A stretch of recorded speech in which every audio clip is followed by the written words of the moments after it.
Hello and welcome to This Week in Bitcoin, brought to you by Relai Private. We had an exciting week this week. There was some news with the ETF issuers and Google, not what you really would think. Then we had the US government basically selling Bitcoin at whatever reason instead of holding it. And last but not least, we also had the European Commission putting out yet another false report and why they want to ban Bitcoin and Bitcoin mining from 2025 on. But let's get started with the first news. The Bitcoin ETF issuers now have the possibility to advertise on Google. And for anyone working in the industry, that is quite a big deal because thus far, Google has actually blocked or initially started to block accounts who are advertising digital assets or in this case, Bitcoin. It was basically impossible to actually get an ad out there. You would often open the account and then you would basically set up the ads, you would set up the campaigns, you would send them in for review. Sometimes they would go through, but after a while they would block them, pull them back, and even go as far as blocking your account. The argument's always the same, it's being used by criminals, it's an unregulated asset, all of these things we're already knowing. But now with the Bitcoin ETF, these things changed. From this week on, all of the issuers were starting to advertise on Google as well as in other places like tubes, billboards and whatever not. But on Google mainly, you would see one big advertiser, and that was BlackRock, because they were basically everywhere if you were looking for Bitcoin ETFs in the US. And this is a very important point. Thus far, Google only allowed the advertising to take place in the United States of America. But it's a positive sign. Who knows? Maybe Google will sort of see the demand for Bitcoin in the ETFs and think like, hey, there might be other Bitcoin-only companies who could profit from this. Wink, wink. But all in all, this is a positive development, and we look forward to seeing more of these ETF ads all around us. And Google, if you're listening, like, yeah, it would be cool if you also allow people who actually sell the real asset to advertise with you guys.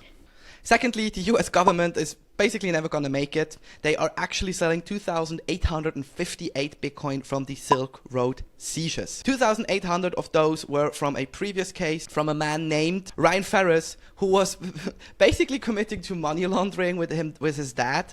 And the US government then seized Bitcoin, which he first claimed he didn't have, and now he had, and he was actually sentenced in Maryland. But long story short, 2,800 Bitcoins of his are now being auctioned off or sold off. Further 58 Bitcoin are from a Secret Service agent who apparently was also doing some insider business during the seizure. He also got convicted, and now these 58 Bitcoin will also be sold off. This opens up the possibilities for people in America to stack sats from the government directly. Famously, Tim Draper actually bought a lump sum of his Bitcoin holdings back in 2014 from one of these Silk Road auctions, and I guess if you're now in the US, you have the same option as well. But the US government is definitely not learning it. They should actually hold more Bitcoin instead of selling it to make more fiat. I guess they're really never gonna make it. And last, but definitely not least, we also have news out of Europe. The European Commission, in a partnership with ESMA and the ECB, announced a report. And announced is actually an overstatement. They just kind of secretly released it out there, in which they list a couple of misinformations and really bad concepts if you know how mining works and sort of how proof of work works. And they actually claim that Bitcoin needs to be banned again. It didn't take long for the community to respond. Daniel Batten, probably the guy when it comes to ESG research and how renewable Bitcoin mining actually is, released a full-on answer on his X account. I will link it below in the description, where he went into the details and the false reporting.